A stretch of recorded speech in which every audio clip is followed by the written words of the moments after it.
or artificial. If it's a natural source event, we're expecting a crater one. That crater must be circular in shape, and that crater must decrease in diameter from top to bottom if it's natural. As I said, I got my PhD on meteoric seismology from National Observatory in Brazil, and I did a postdoc at University of Science and Technology in South Korea. So I know what I'm saying. So we got there, we saw a perfect, nearly perfect circle. Wow. And it decreasing depth in diameter from top to bottom. At the top, the diameter 20.6. By the time we're going to the base, it's about 7.3 or 7.5 meters, forming like a cone. Something like a cone. The impression is there's something like a cone that forms the shape of a cone.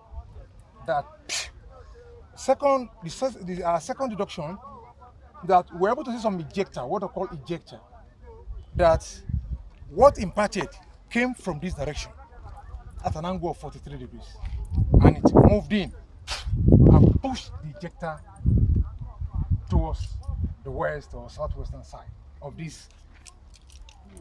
That is natural, and we went around big soil sample. We checked the natural additivity that the thorium and the radium content that we have found there is almost zero. It's natural ambient uranium, natural ambient thorium that we found in this environment. So that one, to me, it has eliminated the possibility of an IED exploding at the center. Also, we have to look at another possibility. Is it an artificial event? We started scouting around, look at the soil. Can we see anything that is...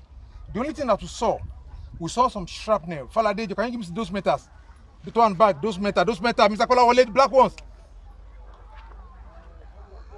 We saw heavy metal that has coiled, like a force squeezing to pick it around the place. We look at the metal, we quickly carry out the online analysis. 80% of it shows that they are not artificial. It's only about 10 to 15% that show that, oh, possibly, maybe there was a vehicle, they took to be, there's one big one there now, gentlemen. There are about big ones there, please.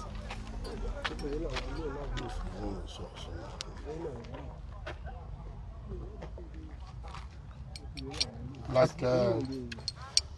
this one, not the trailer. The trailer. That material. Very cool. Prof said this thing, they are not natural. natural. Okay. Bring the big one. Okay. Now, okay. This is a different scenario. This is from a vehicle. That's from a vehicle. Compared to that. This other one. Compare with this one. In terms of weight, in terms of density, one is lighter, one is dense. It could be different parts of vehicle. Sir, that's our own deduction. Sir, in conclusion, I'm not in agreement with our scientific finding. We have done vibration studies. Yes, sir. We have done seismic studies. Yes. We have done radioactivity studies. We have done water analysis. I've not seen anything pointing to the fact that an IED exploded at the center of this place. In other words, what actually happened? Yes, sir. The conclusion. I'm almost 100% sure that it's an asteroid Asteroid. that fell at an angle of 43 degrees and impacted this environment and created an ejector and other material. And the asteroid brought some material, extraterrestrial material, which we have picked. To me, and to answer the question, they said there was a vehicle having an IED close by. And somebody said coincidence or no coincidence. That you have coincidence or no coincidence, I cannot answer that question. The question I want to ask is, what is the size of the IED that we are carrying? That will impact more than 200 meters. Sorry, more than 300 meters radius. What is the size of the IED? We have military men there. Yes, sir. So are you saying you're having a trailer load of IED? Then a trailer of IED, a vehicle there, I should have does it mean the vehicle was parked there? That's what they say. Yes, the vehicle was parked there, and exploded. Yes. And but like you said, the force of impact too, when it explodes. Well, I'm trying to key to what. But the force of impact, does it just go down or it goes all around? If it's natural, natural, yes. sir, it will go down vertically. Yes. It will, and to create a cone.